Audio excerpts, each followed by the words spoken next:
All right, yo, thanks, ladies and gentlemen. Today is the second chapters of the classics introduction section. The second lessons we introduce you is called Shang Shu. Shang Shu. It means what? It means it is a royal record of Chinese history. Royal record of Chinese history.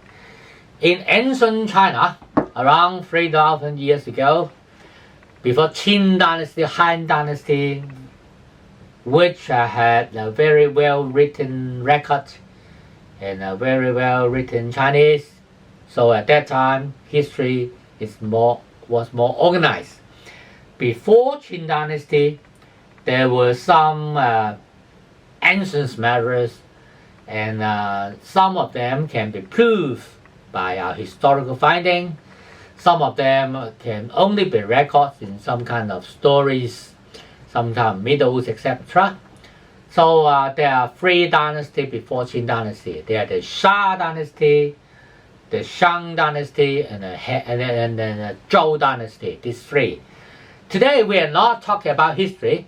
We are talking about what the relationship of this historical publication to faith studies. So these historical books, there's the importance lie in the content. Some of the content saying we Chinese record of time. How do we record our times? We record our time through 16 years, through making some symbol, or the 10 symbol of the skies and 12 symbol of the ground, so that the combination make up a 16 years in a cycle. So when did this cycle start? In the Shang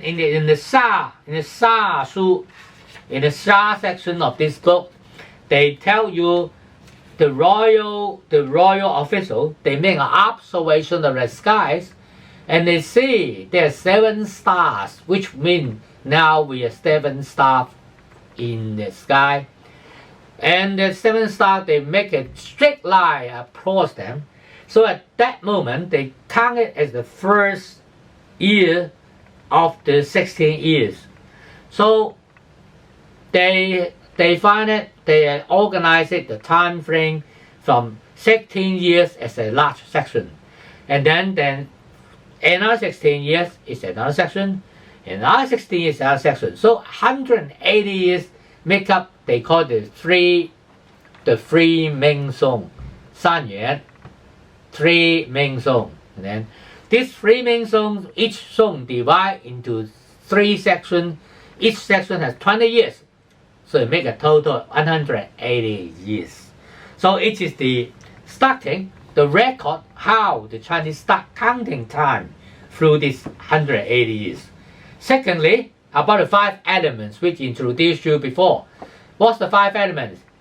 The bullion, the wood, the water, the fire, and the soil. The 5 elements is also recorded in the Shang Shu in these classics. They have introduced it by saying what? By saying there's a revolt among the tribes in China early time, and they have violated the orders of the 5 elements records in the Shang Shu, in the Shang Dynasty. Another is in the Zhou Dynasty. They also make a record of what's the nature of the 5 elements. They say, what is 5 elements? 5 elements: water, fire, wood, bullion, and soil.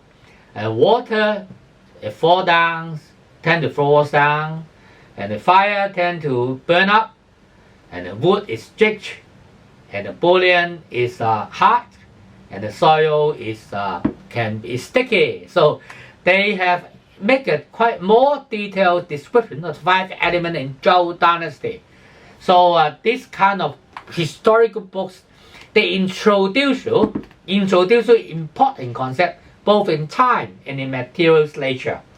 Another is in the Zhou Dynasty as well. In Zhou Dynasty, they have mentioned what propagation were kept in the royal family. They have mentioned an important name. It's called the river picture. We call 河图. River picture, what is it? This picture is very important because it records the time of both the sky and the ground, how they circulate, and what's the relation with them, and represent the full figures. So later on we'll describe them in more detail to you, and just want to let you know there's a book called the Shang Shu. It is a royal record of history, and it's written by Professor Guo Jianxun.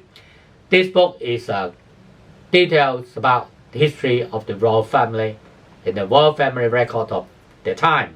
So if you're interested and you can master Chinese, go through this book. Otherwise, use the book as the blueprint and get a translated one, and you'll get some more details and pave the way for understanding the technique for faith counseling and inspiration.